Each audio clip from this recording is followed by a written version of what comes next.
Hey hustlers, marami akong nakikitang post lately na binabash yung mga bikers na lumalabas ng bike lane. So today, pag-usapan natin, bakit nga ba lumalabas ng bike lane ang mga siklista? Number one is baka dahil merong balakid o nakaharang doon sa loob ng bike lane. Pwedeng sasakyan kagaya ng motor o kaya kotse na nakaparada. Pwede ring tao na naglalakad o kaya naman nagja-jog o kaya sidewalk vendors. Meron ding mga struktura na matagal nang nandun, kagaya ng puno o poste. Minsan, meron ding mga kanal or manhole na walang takip. Or baka may takip pero may onting siwang na pwedeng sumabit yung gulong ng bike na pwedeng makasemplang din sa bikers. So, anything na mag-compromise ng safety or ng flow ng traffic doon sa loob ng bike lane, syempre, iiwasan yun ng mga siklista at lalabas muna sila ng bike lane. Number 2 is baka masyadong masikip yung bike lane. Sa mga experience na okay lang to, pero sa mga baguhan na hindi pa masyadong control yung bike nila, nakaka-intimidate to kasi baka masanggi nila yung bollards or baka mahulog sila sa gutter kung meron namang gutter. Number 3 is baka dahil kakaliwa or mag-change lane na sila. Syempre, kung diretso lang yung bike lane at kakaliwa ka or hindi ka naman diretso, lalabas ka na ng bike lane para makapunta ka dun sa kailangan mong puntahan.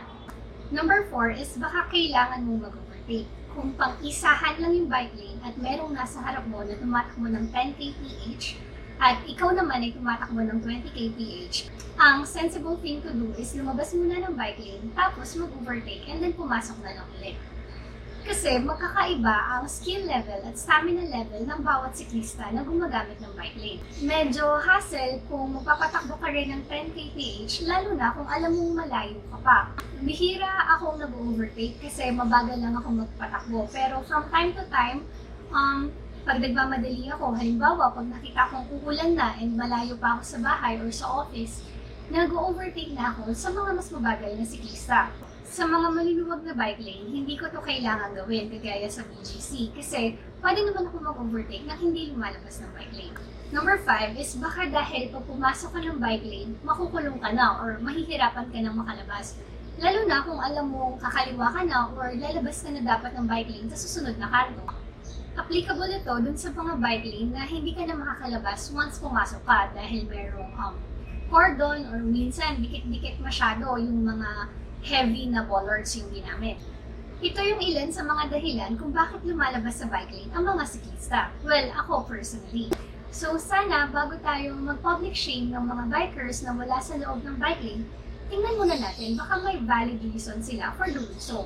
Like ako, hindi naman ako lalabas ng bike lane kung alam kong merong working, safe, and dedicated bike lane for me. Kasi ayoko rin namang makipagsabayan sa malalaking sasakyan. So kung may kakilala kayo na medyo naiinis sa mga bikers na nasa labas ng bike lane, please help share this video. Or better yet, baka invite nyo na lang sila to try biking and bike together and try out all these bike lanes in Metro Manila. Let me know what you think. Sinabi ko na to dati, kung meron kang nakitang biker or other road users na may mali sa daan and dahil doon gusto mo siyang banggain or sagasaan, hindi lang yung other road user yung problema, pati ikaw. You might have some road rage, pero definitely that's an issue na you shouldn't ignore kasi you want to inflict pain towards others and that is not a healthy mindset. So ultimately, you're the one making it less safe for other road users and not the other road users for you.